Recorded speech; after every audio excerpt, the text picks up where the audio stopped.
I know you've had some pretty strong political and social views in your lifetime that you've expressed very publicly. This, though, has become this hot-button issue. Why step out so much in the public this time around on this? Well, it isn't to have the rich pay more taxes. It's to have the ultra-rich who are paying very low tax rates pay more taxes. Now, there's all kinds of ultra-rich who pay normal taxes, but there's a small segment, but you can find them very easily, who pay very low taxes, including me.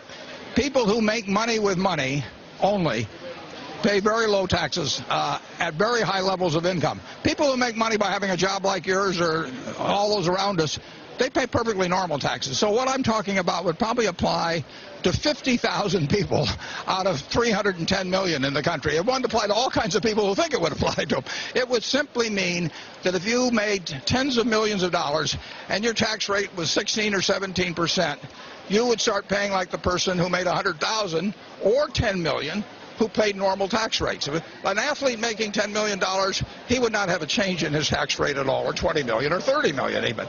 But somebody that buys a stock index future and sells it 10 seconds later and gets 60% by long-term gains, he would have a different world to live in. Well, Warren, out of those 50,000 people, have any of them written you, disagreeing with you, saying, why are you so out here in the front saying that I should pay more taxes? Oh, sure, I get some letters like that, although I get more letters saying, thanks, basically. So you get lots of letters. A lot of people misunderstand it, too. But it would really apply to about 50,000 people. That's the size of Council Bluffs, Iowa, which you may not have ever heard of.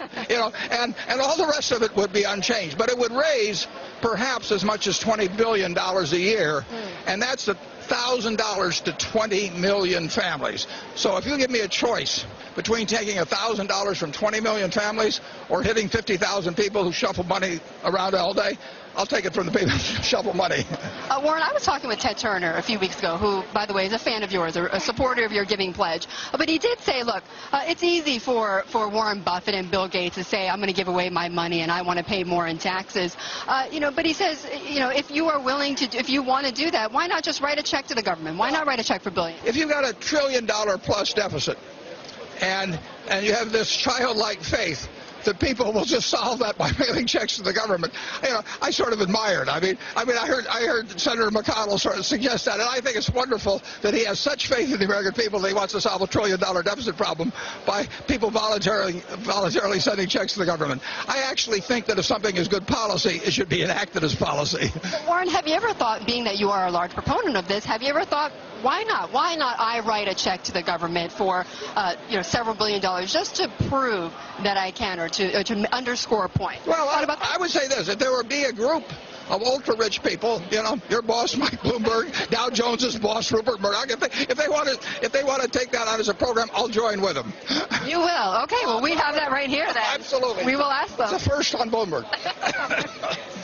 Warren, I want to just quote you something that Governor Rick Perry had said, of course, one of the Republican presidential candidates. And I'm sure, you're quite familiar with the criticism that's come out on this millionaire's tax. He says, quote, it isn't a millionaire's tax. A millionaire's tax. No, but it is not a millionaire's tax. It's a tax on ultra-rich incomes. Right, that's yours. With low rates. That's yours, but President Obama's version is taxing those who make $1 million or more.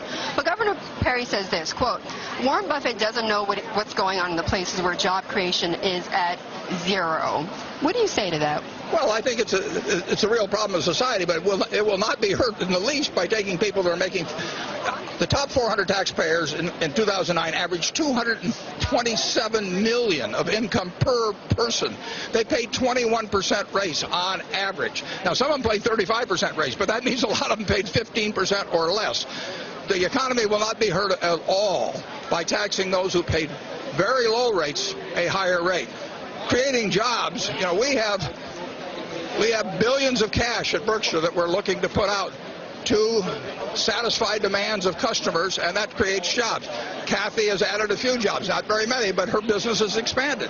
So jobs are created by demand, and the capital to support demand is huge. There's $1 trillion plus at the Federal Reserve left by banks earning 0.25%. They don't want to leave it there. They want to push it out into businesses that need it.